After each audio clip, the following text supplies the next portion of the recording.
En relación al tercer libro, propongo el día de hoy las siguientes observaciones que aspiro a que el presidente de la comisión las analice y las voy a expresar con el argumento necesario para que ojalá sean recogidas. Quiero saludar también la presencia de los señores estudiantes que están en las barras altas. Bienvenidos a la Asamblea Nacional.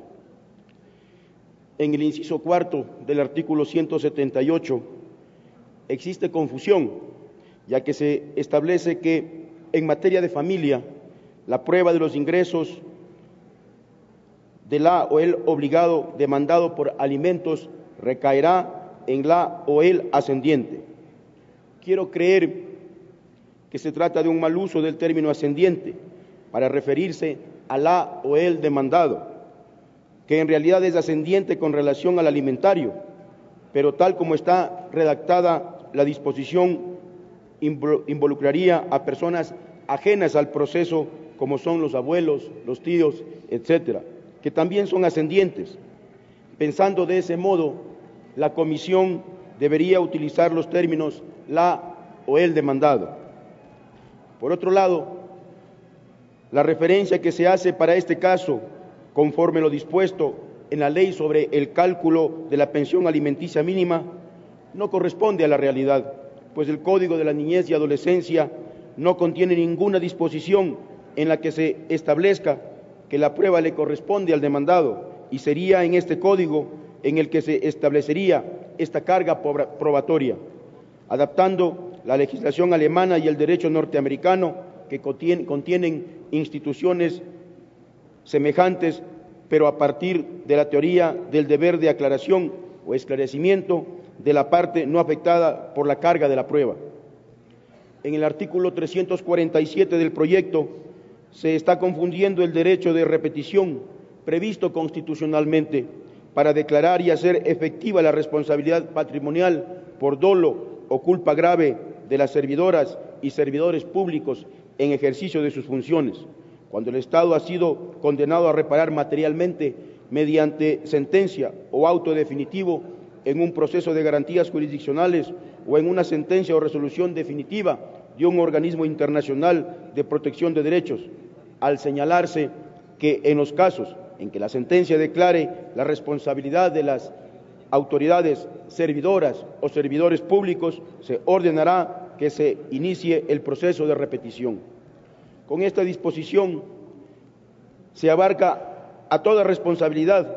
incluida la devenida, por ejemplo, de glosas, que son susceptibles de impugnación mediante el procedimiento contencioso administrativo, conforme lo previsto en la Ley Orgánica de la Contraloría General del Estado, lo que significaría que incluso en estos casos, ya que no se deja a salvo excepción alguna, o en el caso de indemnizaciones, el Estado deba pagar o asumir las pérdidas, y que terminado el proceso contencioso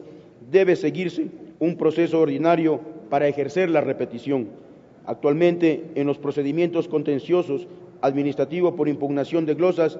dictada la sentencia y declarada la responsabilidad de las o los funcionarios, procede la ejecución y cobro por parte de la Contraloría General del Estado o las instituciones del Estado mediante la emisión de títulos de crédito y el ejercicio de la jurisdicción coactiva. Por otro lado, por ley se está estableciendo la responsabilidad solidaria cuando es facultad del juzgador prever el grado de dicha responsabilidad, puesto que para la calificación de la solidaridad deben concurrir circunstancias y factores concretos que obligan a que el juzgador las determine en su resolución en base a las pruebas procesales actuadas. Adicionalmente, en el segundo inciso de este artículo 347 se prevé que la repetición se sustanciará mediante el procedimiento ordinario, sin tomar en cuenta el procedimiento especialísimo que la Ley de Garantías Jurisdiccionales contempla en sus artículos 70 y siguientes. Las razones expuestas obligan a que se revise integralmente este artículo, puesto que coexistirían dos procedimientos encaminados a similar propósito, el uno por fuera de los límites constitucionales y el otro encajado en la Constitución. En relación al mismo tema de la repetición, la disposición reformatoria octava del proyecto sustituye todo el artículo 72 de la Ley de Garantías Jurisdiccionales, referido a la sentencia en materia de repetición, por uno que establece que el procedimiento para la ejecución de sentencias para el procedimiento de repetición será sumario, lo que implica que el procedimiento previsto en la Ley de Garantías Jurisdiccionales quedaría mutilado y sería inaplicable. Si lo que pretende es determinar el nuevo trámite para la ejecución de la sentencia, debería reformarse únicamente el inciso final del artículo 72 de la Ley de la Referencia. En el artículo 244 del proyecto se establece como una de las formas extraordinarias de conclusión del proceso la conciliación, que de conformidad con el inciso segundo del mismo artículo se regiría por el principio de confidencialidad, que en esencia se opone a los principios que rigen el proceso en general, de modo particular al de transparencia y publicidad de los procesos judiciales. La conciliación es posible sobre la base de acuerdos en los que las partes puedan aceptar o no determinadas condiciones que, una vez aprobadas por el juez, son de cumplimiento obligatorio, por lo que es indispensable que se establezcan reglas para la conciliación cuando una de las partes sea una institución del Estado, a fin de fijar los mecanismos de intervención del Procurador General del Estado, en forma similar como se pretende legislar para el caso del allanamiento, para precautelar los intereses del Estado y sus instituciones.